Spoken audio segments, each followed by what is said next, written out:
নবী মুহাম্মদ সাল্লাল্লাহু আলাইহি ওয়াসাল্লামের উপর ৪০ বছর বয়সে যেই কোরআনুল কারীম নাজিল হইলেন, এই কোরআনুল কারীমের শুরুর আয়াতটি হলো বিসমিল্লাহ।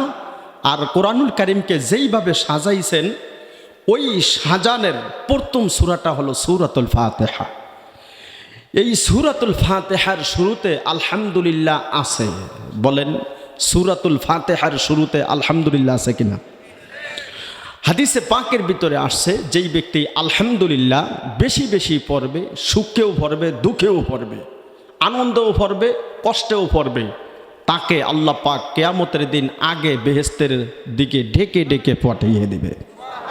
আউয়ালু মান ইউদআ ইলাল জান্নাতি আল্লাযিনা ইয়াহমাদুনা আল্লাহ ফিস সাররাই ওয়াদ দাররাই। হাদিসে পাকের ভিতরে আরও আসছে, যেই ব্যক্তি আলহামদুলিল্লাহ পড়ল সেই ব্যক্তি মহান আল্লাহর কৃতজ্ঞতা আদায় করল। মান ক্বালা আলহামদুলিল্লাহি ফাকাদ শাকারাতাল্লাহি। যেই ব্যক্তি আলহামদুলিল্লাহি পড়ল সে আল্লাহর কৃতজ্ঞতা আদায় করল। হাদিসে পাকের ভিতরে আরও আছে, হাদিসে কুদসি আমাদের ওস্তাদ বসুন্ধরাতে মুসলিম শরীফ পড়িয়েছিলেন। ওই মুসলিম শরীফের ভিতরে একটা হাদিসে কুদসি আছে। ওই হাদিসের কুদসির ভিতরে মহান আল্লাহ তাআলা বান্দার ভিতরে আর আল্লাহর ভিতরে দুইটা ভাগ করে দিয়েছেন। বান্দা যেই আলহামদুলিল্লাহ সূরাতুল ফাতিহা পড়ে ওই ফাতিহাকে দুইটা ভাগ করে দিয়েছেন। কাসসামতুস সালাহ আয় সূরাতুল ফাতিহা বাইনি ওয়া বাইনা আবদি। আমার এবং আমার বান্দার মাঝে আমি দুইটা ভাগ করে দিলাম। বান্দা যখনই বলবে আলহামদুলিল্লাহি রব্বিল আলামিন,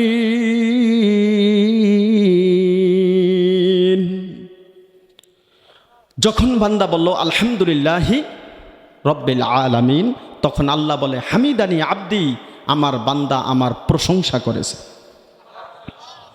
সুবহানাল্লাহ, জোরে বলেন। হাদিসে পাকের ভিতরে আসছে, বান্দা যখন বলেন আর রহমানির রহিম, তখন আল্লাহ বলে আসনা আলাইয়া আব্দি। হাদিসে কুদসি আল্লাহ বলেন আমার বান্দা আমার তারিফ করলো, আমি যে রহমান আর আমি যে রহিম। হুজুরে বয়ানের ভিতরে বললেন হাসরের মাঠে আল্লাহ রহিম হয়ে যাবে আর দুনিয়াতে রহমান।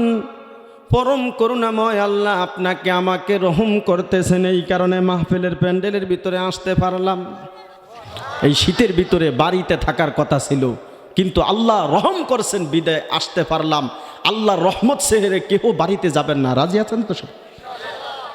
বলেন, এই মাহফিলে আসার জন্য আল্লাহর রহমত বেশি দরকার ছিল, কারণ শীত বেশি। কথা বলেন, আল্লাহর রহমত ছাড়া কেউ জান্নাতে যেতে পারবে না।